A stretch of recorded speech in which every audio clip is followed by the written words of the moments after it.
우리 블레싱 워십 예배에서는 지난 10월 초부터 그리스도인의 기본에 대해서 이야기를 해왔습니다. 예수님을 따르는 길은 너무나도 할 일이 많고 지켜야 할 규칙이 많이 있는 것 같아 보이죠.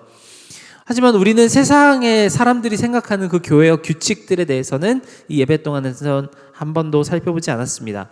예를 들어서 술이나 담배 같은 서브스턴스 어뷰스로부터 우리가 멀리 해야 된다거나 이성적으로 정결해야 된다거나 부지런하거나 성실해야 된다는 그런 이야기를 우리는 다루지 않았습니다.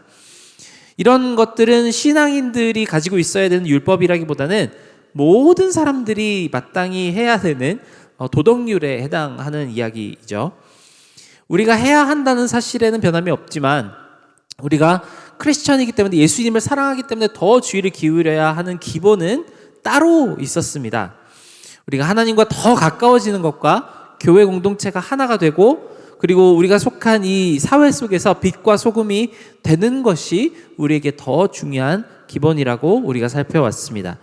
그래서 우리는 지난 몇 주 동안 우리가 너무 잘 익숙하게 알고 있지만 소홀해지기 쉬워서 자꾸 우리가 느슨해지고 놓쳐버리는 몇 가지 주제를 말씀을 통해서 나누었습니다. 그런데 이 말씀을 우리가 나누면서 서로의 마음이 그렇게 편안하지는 않았던 것 같습니다. 저도 굉장히 불편한 점이 많았던 것은 저도 이렇게 말씀을 전하는 사람 입장에서도 완전하게 지키지 못하는 것들이 참 많았다는 생각이 들었기 때문입니다. 기본이라는 것이 참 그렇죠. 너무나도 당연하고 마땅히 이루어져야 하는 일인데 항상 지키는 것이 정말 어렵습니다. 오죽하면 기본만 다 잘 지켜도 대성공을 거둘 수 있다는 이야기를 하곤 합니다. 몇 년 전에 제가 요리 프로그램을 이렇게 보는데 우리나라 중식의 대가이신 이연복 셰프라는 분이 텔레비에 나오셔서 이렇게 자기 요리 비밀 레시피들을 이렇게 공개하는 모습이 있었습니다. 정말 수백만 원을 줘도 아깝지 않을 그런 황금 레시피들을 막 던지듯이 아무렇지도 않게 이렇게 설명해 주시는 장면을 보고 MC들이 놀라서 이렇게 다 막 말씀해 주셔도 괜찮나요? 라고 물어봤더니 이연복 셰프가 이렇게 너털 웃음을 껄껄 웃으시면서 괜찮아. 너무 귀찮아서 아무도 안 해. 이렇게 해먹느니 차라리 사 먹고 말지라고 생각해 라고 합니다.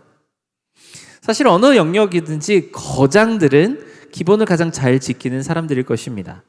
그만큼 가장 어려운 것이 알면서도 잘 안 되는 것이 기본이고요.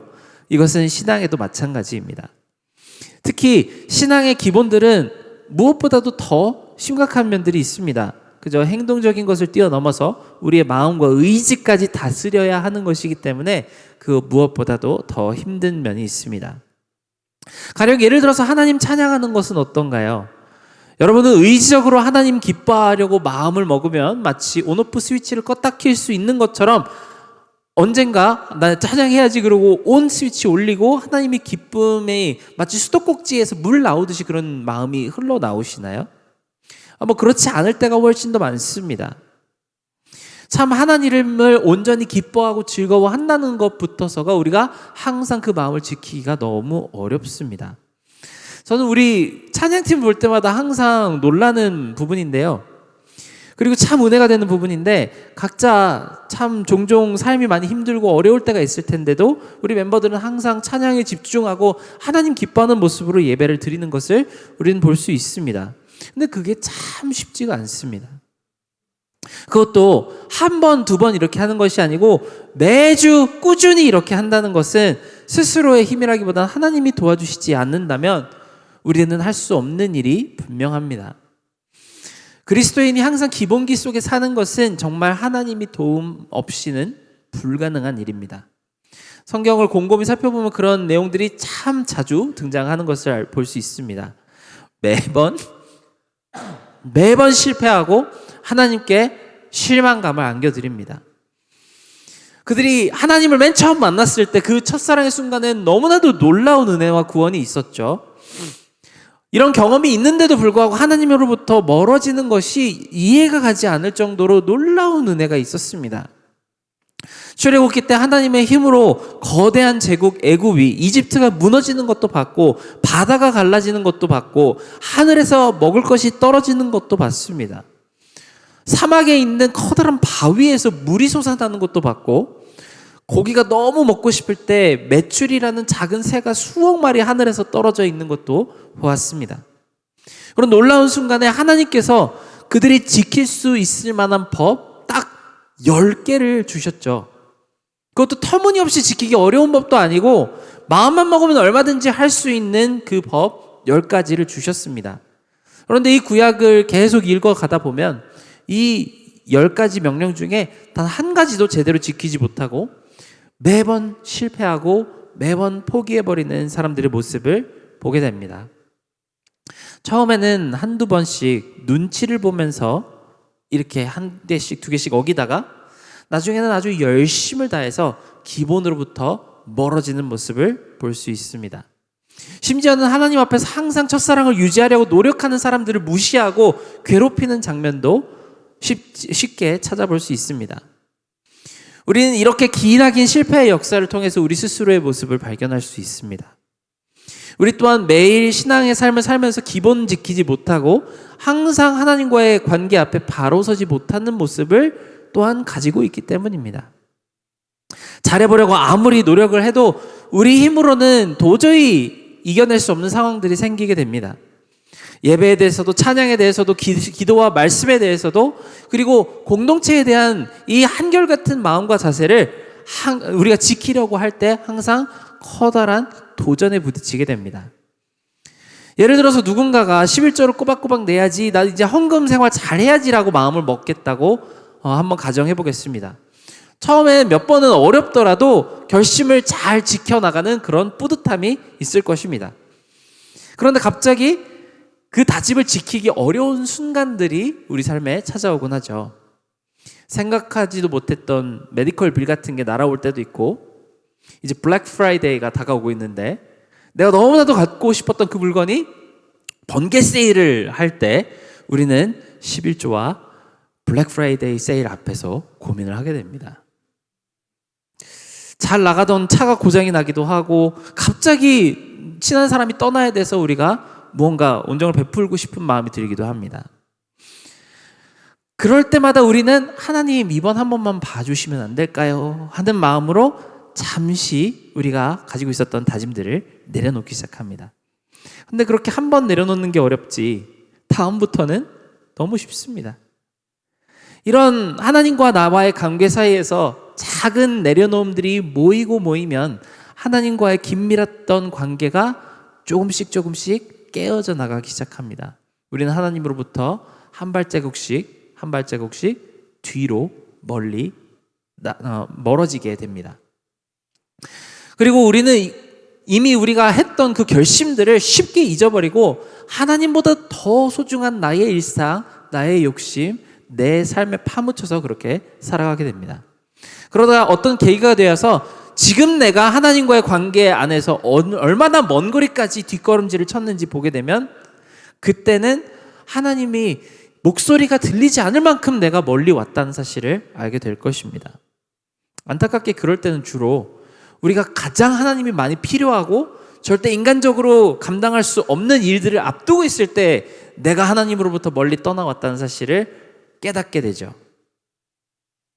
하나님은 우리의 이런 연약한 모습을 정말 너무나도 잘 알고 계십니다. 오늘 말씀은 아주 유명한 구절을 담고 있습니다. 아마 많은 찬양 가사를 통해서도 여러분 보셨을 것이고 어디선가 한 번쯤은 꼭 들어봤을 것 같은 말씀이 오늘 담겨 있습니다. 이 말씀은 하나님께서 백성들에게 가장 어려운 순간에 하신 말씀이 아닙니다. 포로로 끌려갔을 때, 괴로움을 당하고 있을 때, 누군가가 압제하고 있을 때 하신 말씀이 아니고 가장 좋은 순간에 가장 영광스럽고 영성이 머리 꼭대기까지 올라가 있는 그 순간에 전하신 말씀입니다. 솔로몬 왕이 하나님의 성전을 7년 동안 멋지게 지었습니다. 성전 봉헌식 때 기적적인 구름과 불과 하나님의 임재와 목소리까지 함께 들었습니다. 백성들은 두려워 떨면서도 정말 기쁜 환희에 차서 하나님이 함께 하시는 그 광경을 찬양하고 노래하고 있었습니다.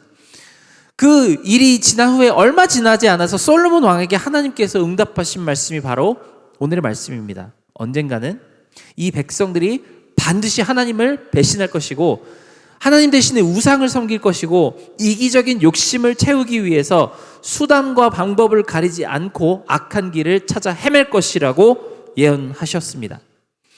이런 백성들이 심판과 벌을 피할 수는 없습니다. 하지만 아무리 큰 벌 가운데 우리가 있다고 하더라도 하늘에 계신 우리 아버지께서는 항상 용서할 계획도 함께 세우십니다. 그래서 오늘의 말씀이 있습니다. 아무리 극심한 죄 때문에 하나님으로부터 걷잡을 수 없이 멀리 떨어져 있더라도 스스로를 낮추고 겸손한 마음을 품으며 회개하는 심정으로 기도하면 하늘에서 반드시 듣고 낫게 하실 것이라고 하는 말씀입니다. 우리가 신앙생활을 이렇게 하면서 우리가 했던 그 결단들을 지속적으로 어길 때 우리는 신앙심이 느슨해지는 정도에서 끝나지 않습니다. 혹시 운동해 보신 분들 계시나요? 마치 운동 열심히 이제 근력 운동할 때 막 열심히 근력 운동을 해서 막 배에 멋있는 복근이 생겼다가 바쁜 시기가 생겨서 한동안 체육관 못 가면 어떻게 되죠? 근육이 다 풀려버립니다.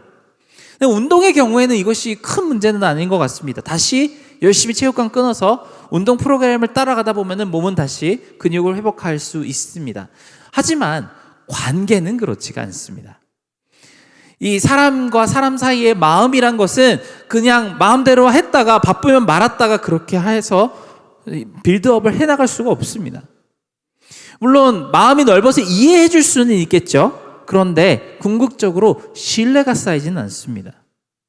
우리 또한 하나님으로부터 이렇게 떨어지고 멀어지면 멀어질수록 우리가 하나님을 믿을 수 있는 그 믿음이 점점 더 약해지고 어느 순간에는 내 힘으로는 도저히 회복할 수 없는 곳까지 갔다는 사실을 알게 될 것입니다. 하나님께 뭘 구해야 되는지도 모르겠고 하나님께 무슨 말부터 시작해야지 내가 하나님과 다시 대화를 할 수 있을지 모르는 그 상황까지 가게 될 것입니다. 하나님과 다시 가까워져야만 하는데 그것을 어떻게 해야 할지 암담한 마음이 들 때가 분명히 생기게 됩니다. 그때 우리가 집중해야 되는 말씀이 바로 오늘의 본문입니다. 회개하라는 것입니다. 우리 삶 가운데 말씀과 예배와 찬양, 기도 생활과 공동체 생활이 게으름 때문에 유혹 때문에 깨지고 부셔졌다면 오늘 말씀을 다시 한번 꺼내어서 우리가 기억하고 그렇게 하도록 해야만 하겠습니다. 우리가 하나님과의 관계가 깨어져 있을 때 아무렇지도 않게 슬그머니 다시 되돌아갈 수 있는 것은 아닙니다. 교회에 다시 와가지고 예배 참석하고 소그룹 모임에 다시 한번 참석하면 하나님이 나를 다시 봐주시고 내 기도를 들어주시겠지라고 기대를 할 수가 없습니다. 하나님과의 우리의 관계는 그렇게 쉽게 갑자기 데일밴드 붙이듯이 회복될 수 있는 것이 아닐 것입니다. 하나님이 우선순위가 아니었던 모든 내 삶의 방식을 정리하고 겸손한 마음을 가지며 하나님께 간구하는 것이 먼저입니다. 어떤 인간관계에서도 그것은 다 마찬가지일 것입니다. 만일 내가 잘못을 해서 소홀해진 관계가 있다고 한다면 이것을 회복해야 할 때 어떻게 해야 할까요? 내가 배신을 했고 번번이 약속을 지키지 않으며 그 사람이 가장 싫어하는 행동을 매일 반복하고 거듭했던, 그래서 너무나도 크게 실망시킨 이 대상에게 받아들여지려면 우리는 무엇을 먼저 해야 할까요? 그저 없었던 일처럼 슬그머니 그 자리로 데려가면 받아들여질까요? 그렇지 않습니다. 진심 어린 사과가 먼저 필요합니다. 다시는 그런 잘못을 하지 않겠다고 약속하며 정말 굳은 각오를 보여주어야만 합니다. 우리 크리스천은 하나님 앞에서 보여주는 이런 진심 어린 사과를 항상 회개라고 불러왔습니다. 그리스도인의 기본을 회복할 수 있는 가장 중요한 주제는 바로 회개입니다. 우리는 지금까지 그리스도인의 기본기에 대한 많은 이야기를 나누면서 마음속에 여러 가지 찔림이 있었을 것입니다. 하나님을 찬양하고 경배하는데 열정이 부족한 것에 마음이 찔리고 마음속에 사랑이 없어서 다른 사람들을 돌아보지 못하는 것에 실망했을 수도 있습니다. 다시 말씀 가운데로 되돌아가야 된다는 부담감이 생겼을 수도 있고 예배 가운데 하나님을 만나야만 한다는 그래서 기쁨을 회복해야 한다는 갈망이 생겼을 수도 있습니다. 그런데 이 모든 도전들이 그저 마음속의 찔림과 부담감으로 끝나서는 안 됩니다. 이런 말씀을 들을 때 우리가 혹여나 마음에 찔리는 마음이 있다면은 왜 그런 것일까요? 왜냐하면 우리가 지금 하나님과 충분히 가깝게 교제하고 있지 않다는 사실을 인지하기 때문입니다. 삶의 분주함 때문이든 아니면 피곤함 때문이든 아니면 어떤 이유가 되었든지 하나님과 등을 지고 있는 모습이 우리 삶 가운데 있다는 것을 알게 되기 때문입니다. 그렇다면 우리는 그 자리에 남아 있어서는 안 되겠죠. 되돌이켜야만 합니다. 하나님께 정말 겸손한 마음으로 이제까지 하나님의 자녀답게 살지 못했던 부분들을 정말 아픈 죄책감을 가지고 깊이 미안한 마음을 하나님께 고백하는 것에서부터 시작해야만 합니다. 우리는 신앙인으로서 다시 한번 작은 습관을 세워보자는 이야기를 하고 있지 않습니다. 그 습관이 없어졌기 때문에 우리가 무너져버렸던 우리 신앙의 마음과 하나님 아버지와의 관계를 회복해야만 한다는 그런 이야기를 하고 있는 중입니다. 이런 연약한 우리를 도와달라고 진심으로 하나님께 부탁해야만 하겠습니다.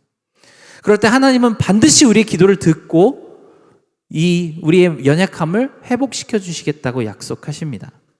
하나님은 성전에서 하는 그 기도를 들으시고 눈을 들어서 다시 바라보시겠다고 오늘 말씀하셨습니다. 우리에게 가장 필요한 것이 바로 이것입니다. 다시 하나님과 대화를 하고 눈을 마주보는 것입니다. 이렇게 하나님께서 주시는 마음을 가지고 진심 어린 회개를 하는 것을 종종 교회에서는 부흥이라고 불렀습니다. 일반적으로 부흥이라고 보통 한다면 회사나 나라나 이런 공동체들이 잘 되고 부강해지는 것을 말하죠. 반면 성경에서 자주 이야기하는 부흥은 무언가 죽었던 것이 되살아나는 것을 말합니다. 부흥에는 두 가지 종류가 있습니다. flourishing의 부흥과 revival의 부흥이 있습니다. 우리에게는 이 두 가지 모두가 다 필요합니다. 교회 안에서 참 많은 사람들이, 특히 젊은 세대의 어린이들과 젊은 사람들이 북적거리고 에너지 넘치는 공동체를 모두가 다 원하죠. 특히 막 재밌는 일들로 가득하고 눈에 보이는 성과나 열매가 있는 그런 교회 공동체에 다들 속하기를 원합니다. 근본적으로 우리 신앙은 하나님 안에서 함께함으로 기쁨을, 즐거움을 누리는 것이기 때문에 우리에게는 이런 플로리싱의 부흥이 참 많이 필요합니다. 이를 위해서 우리는 참 많은 노력을 통해서 이루어낼 수 있습니다. 서로를 위해주고 격려하며 함께할 수 있습니다. 제가 나누었던 이야기처럼 필요하다면 물질로 아니면 봉사로 서로를 세워줄 수 있습니다. 특별히 우리 교회는 이제부터 다음 세대를 위해 그 다음 세대를 세우기 위해 전심전력을 다할 계획을 세우고 있습니다. 어린 아이들과 청년 세대, EM과 젊은 가정들이 우리 교회 안에서 되살아날 수 있도록 아낌없이 부어야 하는 때라고 담임 목사님이 지난주에 챌린지를 주셨던 거 기억하시죠? 그런 도전처럼 우리는 구체적이고 실천적인 방법으로 이를 반드시 이뤄 나갈 것입니다. 여기 함께 다 같이 해주시기 바랍니다. 또 다른 부류의 부흥, 리바이벌의 부흥 또한 우리에게 반드시 필요합니다.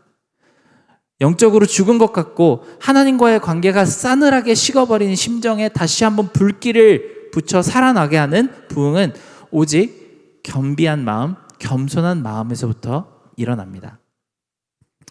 A.P.O. 에반스라고 하는 신학자는 부흥에 대해서 이렇게 설명합니다.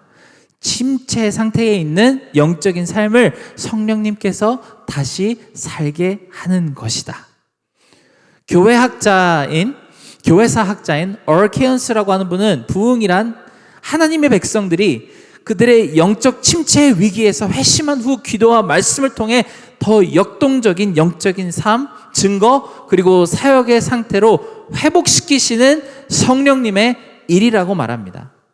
우리가 마음을 겸손하게 하며 하나님께 돌아와서 용서를 구하면 하나님께서 우리에게 주시는 부흥이 바로 리바이벌입니다. 이런 회개와 부흥이 없으면 우리는 성경책을 펴도 여전히 이해가 가지 않기 때문에 그 말씀을 닫게 될 것이고, 기도를 하려고 눈을 감아도 무슨 말을 해야 할지 몰라서 시간만 때우다가 일어나게 될 것입니다. 그렇다면 또 어느 순간 유혹이 우리에게 찾아오고 얼마 지나지 않아 다시 한번 실패하며 옛날의 모습으로 우리는 돌아가게 될 것입니다. 하나님을 계속 실망시키시며 스스로도 더 이상 나는 이제 안 된다라고 좌절하게 되겠죠. 아주 작은 것으로 우리를 유혹해서 넘어지게 한 사탄은 아주 쉽게 우리를 무너뜨려서 다시 노예로 만들었다고 웃으며 박수를 칠 것이 분명합니다. 하지만 진심 어린 회개와 성령님의 도우심으로 우리가 일어나게 되었다면 우리의 노력으로는 절대 이룰 수 없는 일들이 자연스럽게 일어날 수 있게 됩니다. 전심으로 하나님을 기뻐하며 찬양할 수 있게 됩니다. 예배 가운데 하나님이 그 자리에 계시다는 사실을 다시 진하게 체험하실 것입니다. 성경을 읽으면 마치 그 글자들이 튀어오르듯 내 마음을 후벼 파고 위로하게 될 것이고, 기도할 때에는 하나님과 마치 주고받는 것 같은 대화를 하실 수 있게 될 것입니다. 이렇게 되면 참 놀라운 변화와 기적이 일어납니다. 우리 삶에 대한 자세가 바뀌고 세상을 바라보는 시각이 변화하게 될 것입니다. 어제까지만 해도 흉폭하고 아무 소망이 없을 것 같이 보였던 그 뉴욕시티가 하나님이 사랑하시는 예루살렘처럼 보이기 시작할 것입니다. 피곤에 쪄들있고 서로에게 무례하게 대하는 그 뉴요커들이 정말 긍휼하고 사랑스럽게 보이기 시작하실 것입니다. 여러분의 말과 행동이 예수님의 것처럼 변해갈 것이고, 이런 변화는 엄청난 전염성을 가지고 부흥의 힘 가운데로 다른 사람들을 끌어들일 것입니다. 이때부터는 부흥이 불길처럼 걷잡을 수 없이 산불처럼 퍼져나간다고 교회사 학자들은 말합니다. 지난주 우리 예배를 드리면서 복음에 대해서 이야기한 거 기억하시나요? 혹시 한 주 동안 여러분은 날마다까지는 아니더라도 한두 번이라도 내 마음에 내 심령 가운데 예수 그리스도의 복음을 한 번이라도 전해 보셨는지 궁금합니다. 예수님이 나를 위해서 죽으셨고 나를 위해 다시 살아나셨으며 내 모든 죄를 씻기 위해서 아직도 노력하고 계시다는 사실을 여러분 스스로에게 컨빈스 해보셨으면 좋겠습니다. 진짜 복음이 전해진 사람의 마음 가운데 가장 먼저 일어나게 되는 반응이 바로 회개입니다. 신약에 보면 복음을 듣고 사람들이 좋아서 박수를 치고 웃지 않았습니다. 정말 좋은 설교였다고, 은혜 많이 받았다고 설교자에게 악수하면서 떠나지 않았습니다. 그 자리에 주저앉아서 눈물을 흘리며 사도들에게 어떻게 하면 내가 하나님과 다시 가까워질 수 있고 하나님의 용서를 받으며 주의 자녀로 받아들여질 수 있을지 물어봤습니다. 제가 하나님의 사랑을 받을 자격이 없다고 가슴을 두드리며 울었다고 합니다. 그러고 나서 세례를 받고는 완전히 새 사람이 되었고, 그 후로는 앞뒤 없이 예수님만 사랑하고 섬기는 사람들이 되었다고 합니다. 지금 우리에게 기본을 회복하기 위해서 가장 필요한 것이 있다면 습관을 다시 한번 기르려고 하는 결단이 아닐 수도 있습니다. 조금 더 성경 읽어보고, 조금 더 웃는 얼굴로 예배에 집중하고, 조금 더 길게 기도를 하며 조금 더 친절하게 사람들을 대해봐야지라고 하는 그 결심보다 사실 더 급한 것이 있습니다. 물론 이런 결심들 자체로도 굉장히 큰 의미가 될 것입니다만 궁극적인 해결책이 되지는 못할 것입니다. 하지만 궁극적인 해결책이 되는 한 가지는 바로 하나님 아버지 앞에서 드릴 겸손한 마음입니다. 하나님 앞에서 회개하는 마음입니다. 지금까지 나에게 하나님이 최고가 아니셨다는 사실을 뼈아픈 마음으로 고백하며 나를 용서하시고 다시 살게 해달라고 간청하는 기도입니다. 하나님께서 겸손한 마음을 주시기를 기도하며 함께 회개함 가운데로 우리가 나아가는 그런 귀한 은혜가 우리 가운데 있었으면 합니다. 교회나 가정이나 일터와 학교에서 하나님의 자녀로서 빛을 발하는 대신에 늘 투정과 불평함을 담고 살아왔던 우리의 모습을 하나님 앞에서 솔직하게 내려놓고 고백하시기 바랍니다. 성경 한마디도 읽기 힘들어하고 기도도 진심으로 나오지 않고 사랑하는 마음도 없이 항상 사람들을 보면서 고개를 절레절레 저었던 그 교만한 모든 마음들을 다 하나님께서 가져가시기를 간구하며 기도하기를 원합니다. 하나님과 멀찍이 떨어진 나의 지금 이 위치는 살펴보지도 않고 내 삶에 원하는 게 하나도 되는 게 없다고 원망했던 그 마음이 있었다면 하나님의 얼굴을 다시 한번 바라보시기 바랍니다. 지금 하나님께서 여러분들을 바라보시는 그 표정이 우리를 안타까운 표정으로 애처롭게 바라보고 계시진 않을까요? 이제 우리는 여호와께 다시 한번 되돌아가야만 하겠습니다. 우리의 모든 삶의 영역에서 하나님께 되돌아갔으면 합니다. 그 되돌아가는 방법은 진심으로 지금까지 우리가 하나님과 함께하지 않았던 모든 영역들을 다시 겸손함 가운데 회개하고 하나님께 회복을 받는 것입니다. 이제 내일부터 우리는 특별 새벽기도 가운데 첫사랑을 회복하라라고 하는 주제를 가지고 기도를 드리게 됩니다. 우리 교회가 항상 주기적으로 하는 그 특별 새벽기도라고 생각하지 마시고 인생에 몇 없을 아주 중요한 기회라고 생각하며 나아오셨으면 합니다. 여러분의 신앙이 지금 어느 때보다 활활 타오르고 계신다면 아마 여러분의 캘린더를 다 정리해서 나올 거라고 아마 결심하고 계셨을 것입니다. 하지만 여러분이 예수님에 대한 첫사랑이 기억도 안 날 만큼 멀게 느껴지고 내 마음이 화석처럼 딱딱하게 굳어져 버린 느낌이 있으시다면 반드시 이 자리에 나오셔서 집에서라도 온라인을 통해서라도 반드시 깔끔한 자세로 하나님께 첫사랑을 회복하게 해주시고 그 첫사랑으로부터 떠나게 된 나의 모든 유혹과 죄를 다 가져가 달라고 함께 기도할 수 있었으면 좋겠습니다. 하나님께서 뉴욕 장로교회를 통해서 여러분에게 이렇게까지 리바이벌을 향해 불러주고 계시다는 사실을 여러분이 그저 놓치지 않으시기 바랍니다. 한 사람이라도 더 이 자리에 채우고자 하는 목사의 마음으로 이 말씀을 듣지 마시고 하나님께서 지금이야, 이때가 기회야, 지금 이 2024년에 한 달밖에 남지 않은 이 시점에 나와의 관계를 다시 한번 회복하고 2025년부터 놀랍게 열어갈 너의 이 한 해를 위해서 다시 한번 나와 관계를 시작하자라고 부르시는 그 음성으로 들으시기 바랍니다. 어떻게 이 기회를 놓칠 수 있으세요? 나는 얼마든지 혼자 잘 알아서 회개하고 혼자 알아서 부응할 수 있다고 생각하시는 그런 교만한 마음을 대적하시기 바랍니다. 나는 반드시 주님 안에서 회복해야만 한다는 갈급함을 가지고 반드시 함께 이 자리에 해주시고 기회가 될 때마다 하나님 앞에서 겸손한 마음으로 나의 연약함을 고백하시는 그런 시간이 있게 되기를 바랍니다.